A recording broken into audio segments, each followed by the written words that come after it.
you can see how multifaceted these ancient terms were. So war was the most frequent category, and you can see this very clearly across the iconographic and the literary evidence. So sacrifice was very popular in the iconography, not so much in the literature. And this probably was, the scenes of sacrifice, domestic scenes, are very, very popular in black and red figure iconography. They would have been great presents, they would have been representative of festivals and parties, they would have made great presents if you attended a festival together, and so on. They're really, really popular. But you also have other scenes that you don't find in literature. So I'm going to horrify all the Greeks with my bad pronunciations, but gigantomachy and amazonomachy, these were present in just the iconography, but not in the literature. And what I want you to take away from this chart is that these swords, they're not just portrayed in scenes of warfare and combat, that they're also portrayed in lots of other scenes as well. One of the most exciting things to come out of really looking at the curved blades being used outside of warfare was that I was able to identify and isolate a new topology in the iconography. And this I called the falchion type, simply because it reminded me of the Conyers falchion, which is a later sword. But this was very exciting because nobody had acknowledged this shape before, and it's actually quite a large category in the iconographic evidence. So you can see that it's this big, heavy, clunky chopping blade. But the morphology is important to note because it has a very straight spine that's reinforced most of the time, and it has a very straight cutting edge, which makes it perfect for chopping meat, for crushing bones, for making your meat into nice little pieces. And if any of you go to the butcher, you're going to see that they're using a cleaver almost exactly like this. And it's important to note these things because 99% of the scenes where the falchion type was represented, the falchion type is shown in scenes of butchery and scenes of sacrifice. There's only one scene where it's shown in a scene of combat. So this implies that perhaps the artist knew that certain morphological types of curved blade were more useful for certain things. So this falchion type was morphologically suited to chopping meat, and thus it was portrayed. So, just to move on to my second point, which is about the misconception that these swords were Persian. And the previous points that I've been making about how we translate and how we interpret the ancient terms, this is linked in with this as well. What I want to talk about is the fact that this was widely held, but not actually based on very much. And I don't mean to sound critical of this. I'm aware that I do sound critical, standing up here, preaching from my pulpit. But I really don't mean to, because when I first started the Ph.D, and I had just seen what was out there, just seen the evidence, what I was looking at was that we were seeing the same vases with the Persians. We were looking at the same quotes from Xenophon, which was talking about the Persians using the curved sword. So if you don't look in depth at the material, then you do come away with this perception that the curved swords were Persians. So just to look at these two quotes, and you can see that when I was identifying who was Persian, I had to be very specific. So it either had to be named as a specific Persian character, as in the first example from Plutarch's Alexander. So we see Spithrodates being named. Or we had to have the words, the Persians, mentioned somewhere, so that it was in general use by the Persians. And this didn't just apply to the Persians, it also applied to all of the other people, so the Greeks, Egyptians, everyone else. It had to be very specific, it had to be obvious that they were being named as such.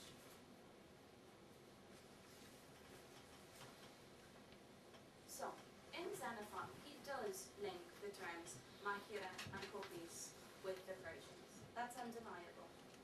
But what I want us to look at is just one modern translation. And you can see, for harming the enemy, we recommend the saber rather than the sword, because, owing to his lofty position, the rider will find the act with the Persian saber more efficacious than the thrust of the sword. So if you're just to read this in translation, you think, fantastic, it's been named, it's very explicit, it's definitely a Persian sword. But if you go back and you look at the original, you can see that there's actually no mention of Persian in there. And I promise you, for those of you who are skeptical, I haven't manipulated the evidence. There's no mention of Persians before, in the text before, or afterwards. You're welcome to go and check it out.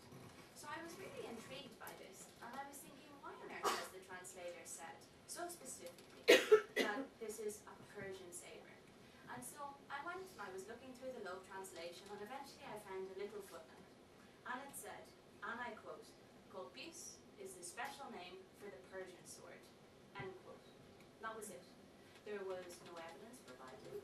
She didn't link it with any other translations. There was nothing. So from this author's perception of what kopis should be translated as, you get this translation that is wrong, basically, because there is no mention of it being a Persian sabre. And the fact that it's translated as a sabre is also not right. But anyway, the main point is that it should not be translated as Persian if the term Persian is not in the original text. So this is where the inclusive methodology is important. Because if you just look at Xenophon, as most people seem to have done, then you're going to come away with the idea that Xenophon knows what he's talking about because he's a man of war himself. And he often links these terms in the curved swords with Persians. But if you look at all of Xenophon's literature, then he does link it with the Persians, that's undeniable, but he also links it with Greek people as well. And for example, if you're to look at another writer, Polybius, he consistently links the terms machaira and kopis with the Celts and the Gauls. So my point is that if you just look at one author, then you're going to come away with an incorrect perception. And this is a problem because in most texts you see the same quote from Xenophon being used again and again and again. But you need to look at all of the literature. This is the moral of the story, I guess. So with this good advice in mind, this is a chart that shows the origins of all the characters who were linked with the ancient terms kopis or machaira. And what I want to emphasize with this slide is the difference between thinking that every reference to the ancient terms refers to the curved single-edged blade, and what happens when we get rid of the ambiguity and we just look at the reference where it can definitely be linked with the curved single-edged blade. So you can see clearly the difference in the total because these very small red values are the good evidence, the evidence that is without ambiguity. And you can see here that the highest categories are non-applicable because I was strict and I said unless it was explicit, then they were just named as non-applicable because you couldn't tell. And then with the biblical texts, I ran up against a wall almost as soon as I started looking at the biblical text. It was just impossible to identify where most of the bearers had come from. So I made the decision not to try because it would have tainted the rest of the results if I was grasping for clues and ideas. So Greeks were the highest group when we looked at all of the evidence. But when you just look at the definitive evidence, then Greeks are much lower, and the highest value is in fact Persian. So you think, maybe Xenophon did have something, maybe all the books did have something. But what I want to point out is that there are 51 entries in the literary database.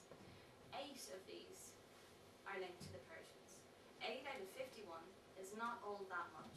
It's the largest single group, certainly, but it's not all that much overall. And what I want us to take away from this chart is that it was used by many people, many non-Greek people, not just Persians, not just Greeks, many non-Greeks. So, how did I identify Persians in black and red figure art?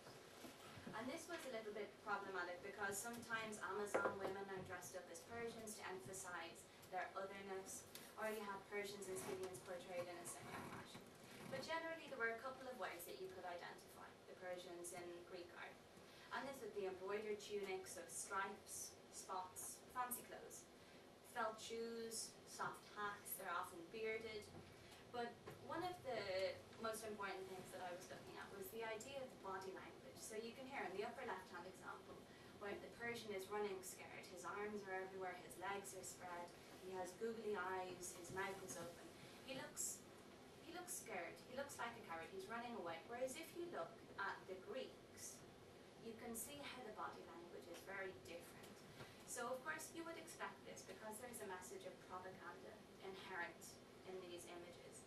So the Greeks are portrayed nude most of the time, and their musculature is emphasized, they're very manly, they're not bearded, but they're always stepping in, they're always overcoming their enemy physically. And you can really see this very clear